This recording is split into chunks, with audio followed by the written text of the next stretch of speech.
Freedom Parkway in Atlanta, and an object of art paying tribute to Dr. King as we approach the 25th commemoration, the national holiday in his honor. That will be Monday. Tomorrow would have been Dr. King's 82nd birthday. We continue from historic Ebenezer Baptist Church. We're in the Horizon Sanctuary. Before we went to break, we were talking about ascending to positions beyond the playing field, leadership positions. Let's talk coaching, Randy Shannon. Let's talk, what does a 79-year-old white guy from Pittsburgh have in this discussion? We're talking about Dan Rooney, our ambassador to Ireland. It's been in effect since 2003, mandating that a minority candidate in the NFL be spoken to for a head coaching or coordinator or senior football position.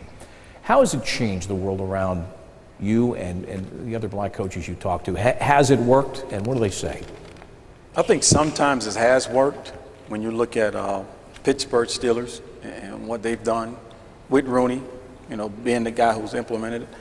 I've seen sometimes where it didn't work, where guys was used to just interview so they can hire the next guy. I was approached when I was a college defensive coordinator about interviewing for an NFL job. I couldn't take that chance because I knew what it was about. For me to interview for somebody else to get a job, that's not right. It happens a lot, but then I think for the most part, I say, and I'm throwing this number out, I think about 65 to 75% of the interviews are genuine, and I'm happy for Leslie Frazier at Minnesota. He's getting an opportunity. But sometimes when things linger for a long time in a search, then that's when it becomes kind of sticky, because it hangs a lot so long that you see names come up, and then all of a sudden you see that one minority name. And then you start thinking about it once, twice, or just like in college right now, you're looking for a job as a minority. You're always trying to find out if it's two minorities interviewing. Is that the key factor in your mind? That's the key. If two minorities interviewing, you got a shot. If one minority interviewing, you got to be careful.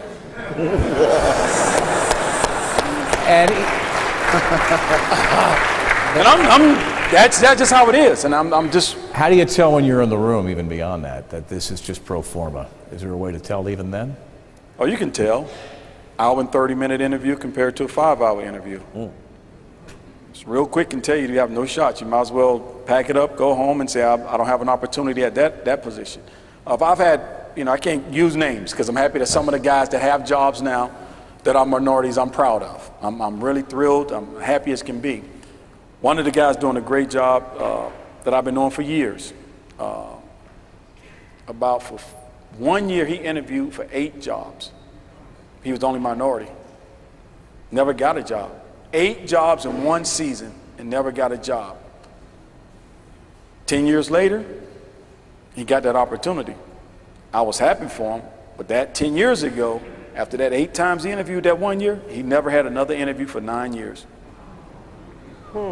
So, those things happen. Those things are part of it. But as a coach, we always said, what you do on the football field, what you do in the basketball courts is going to give you a chance. If you stick and believe what you're doing, you will get that opportunity, and you just got to have somebody to believe in you to get that opportunity. And that's goes even beyond the discussion that we're having here. Anytime that you need that person to believe in you and widen that circle. Coach Calipari, let me ask you this. I know we're talking college and NFL with the Rooney Rule. Your college basketball. How do you feel about that? How would you feel that someone is brought in because it is a requirement that they be brought in for I would be disappointed if they didn't get a true shot. I think, I'm at a school. The greatest thing about being at the University of Kentucky for me is the opportunities that I can now give to student athletes to be on that stage, for assistant coaches. Right now, from Rod Strickland to Tony Delk, to Wayne Turner, to Orlando Antigua and Kenny Payne, I've got guys that are all going to have an opportunity because of where I am to be head coaches and do something with themselves and their families and move on. So, and for our players the same. So I would be disappointed if they're saying, let's just bring a guy in and let's interview him, because, at the end of the day, I don't know if they did it with Mike Tomlin, but he's one of the best in the business. Go Steelers. Now, I'm biased. He's a friend. And I'm from Pittsburgh, and I'm going to say it like Pittsburghese, go Stillers. Go Stillers.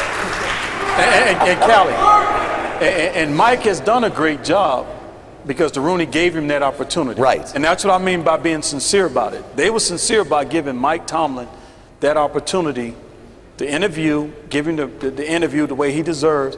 And Mike has moved up through college, through being an assistant coach, doing it the right way, been under some great head coaches. And when he had that opportunity at Pittsburgh and they gave him that chance, it was the greatest thing going. We just saw a graphic, and it showed that black fans far more support the Rooney Rule than white fans.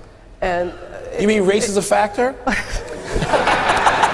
who would have thunk it? Affirmative action, that's the way they see it. Yeah, but let's see. Let's go to the social media. Let them weigh in. What are they saying, Shannon? All right, well, it looks like everyone is really split here. David, with this comment on ESPN.com, he says it's repulsive that the Rooney Rule is considered a proper way to discuss business. Also, Hyper, with this comment from Twitter, he says the Rooney Rule is garbage. I'm white, and I feel there aren't even enough black coaches. It's 2011. Where's the love? And Gene Wojciechowski, with this comment on our ESPN.com chat, he says the Rooney Rule has its heart in the right place. The intention is to give African American coaches an opportunity. So that's what we've got. The point, we need to go back to the point of the Rooney Rule for a couple of people who don't seem to understand why it is there. It is to widen the pool of applicants, period. And the irony is the NFL gets credit for that rule, but Major League Baseball was the first sport to actually implement that by perhaps no name. But you look at a guy like Kenny Williams, who winds up the general manager who built a World Series championship team with the Chicago White Sox, who may not have been in discussion. The rule is to just get more people in the room. And that's why the Rooney Rule still needs to be applied at the executive level, not just the coaching level. And baseball does apply it at the executive level. Football needs to do that as well. And it's not, the problem is there's sort of an offended quality, obviously, to some of the resentful comments you hear about that rule. All it does, and Raheem Morris is another guy. Raheem. Who heard of Raheem Morris before the Tampa Bay Buccaneers hired him? Probably not even the people in the Tampa Bay Buccaneers offices knew Raheem Morris. What happens is when people get in the room with someone different from them, whether it looks different, he or she looks different, all of a sudden they find out through a 5-hour interview they're not that different. And maybe that person that looks a lot different from them really is his guy, and the person who looks just like him, they don't have as much in common as he thought. That's what the Rooney Rule seeks to do, and it has been, Randy, I thought you were kind. I'm not sure that 65% of those interviews are legit. I think it's more like 40%. But even then, in its misguided way, all of a sudden you have a guy who's been in the room for hours who wouldn't have gotten in the room otherwise. And the next thought of a coaching candidate, a GM can call his buddy and say, you know what? I talked to this guy last year I didn't even know. Why don't you should call him. He interviewed well. He did this well. He impressed me. And you're right, because like Colley's doing with his staff right now, the guys he got Payne, and I know some of the guys on the staff. If you look at Tony Dungy's staff, okay, that's the key now. Tony Dungy had at one point in time Raheem, Tomlin, Lovie Smith. All head coaches. Okay, and then you had Jim Caldwell was with him at Indianapolis. All the head coaches. That's what you want. That's, Your head coach. that's 4 of the 6. And 3 been to Super Bowls. That's 4 of the 6. But at the end of the day, So Thank the Lord for Tony Dungy. but it's what you want. yes, I've been blessed by the players I've had a chance to coach and the coaches that have worked for me. My opportunity now is how do I pass that along to them and these players? Right. I try, my staff, I really want them to be my former players because I'm where I am in my family because of them, and we've done that. Tony Barbie at Auburn was a former player of mine, and Derek Keller does, but if not, I want to help those former players. Nazi Mohammed, I've already told him, you get done playing. He said he wants to play 2 more years. You got a year on your degree. You get back here and you're on my staff. I want to get it if that's what he wants to do. But it's the opportunity we have to do that, to give them their chance. And so I've been fortunate, and I know, Randy, you've been fortunate. been fortunate the same way, yes. Everyone wants a shot, but you can't have that shot if you're not invited to the party. And that's what that has all done. Are they good or what in this discussion? All of you. And we still have a little more time here on ESPN, so come on back. Y'all keep talking. I just want to come up and talk with y'all.